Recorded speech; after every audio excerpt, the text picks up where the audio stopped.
I'll give you a 5-second warning, Kolby, Okay. which is now 5 seconds.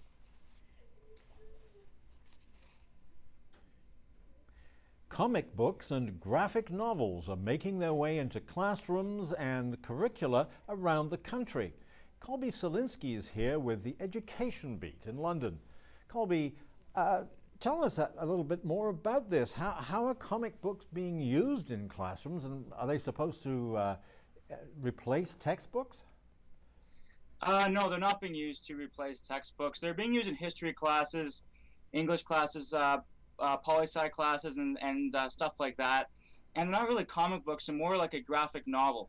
So they're being used in conjunction with textbooks. They don't want to replace them. They find that that knowledge that you can get there is pretty invaluable, but they're being used as another tool.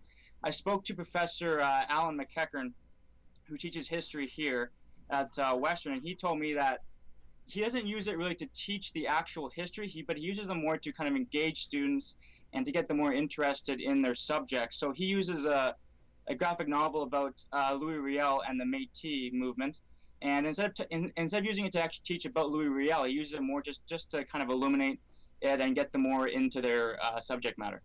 Now, it seems a little odd to talk about comic books as a new wave in education, but if it is a new wave, then how are students reacting to this? Well, so far the student reaction has apparently been quite positive. They've been using this for a number of years. They've been trying to phase it in. The most famous graphic novel that's used in this capacity is probably Mouse, which is written by Art Spiegelman, and that's about the Holocaust and his dad's experiences there. And that's been used in history classes and English classes, and it's really gotten a very big following.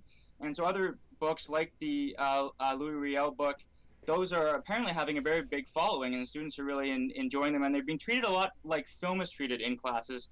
Often students will see movies, Schindler's List, Saving Private Ryan, and so a book about World War II is pretty similar in that manner. Just help us get our heads around this. We were used to thinking of comics as sort of showing superheroes. Here they're being used, you say, to portray figures in Canadian history. Just how are they portrayed? Is it in the superhero image?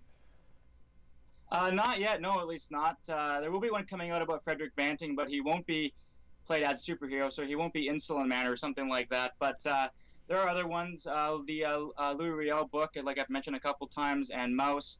There are ones about Charles Lindbergh's Baby's Kidnapping. That's also out, and that apparently has had very good reviews there. So there are very many books that are portraying more the historical aspect, and again, they're being seen as graphic novels, so they're trying to move away from that comic booky, that Spider-Man type feel. And they're trying to focus it more on the subject matter and again, just give them more tools to teach students and get them more interested in what they're learning. Now, there's a special event coming up in London around this issue. Tell us about that. Yeah, next Wednesday, Comic Book Literacy Day at the London Public Library. That's March 16th. And so that's just a whole day of workshops and special events. So people will be teaching kids how to draw comic books, and they'll be able to spend the day there. And it's part education and part comic book, so it'll go both ways, but just another means, I guess, of how comic books are trying to get more respect and make their way into more classrooms. Okay, education with a smile. Thank you, Kolby. That was Thank Kolby Solinsky, our education reporter.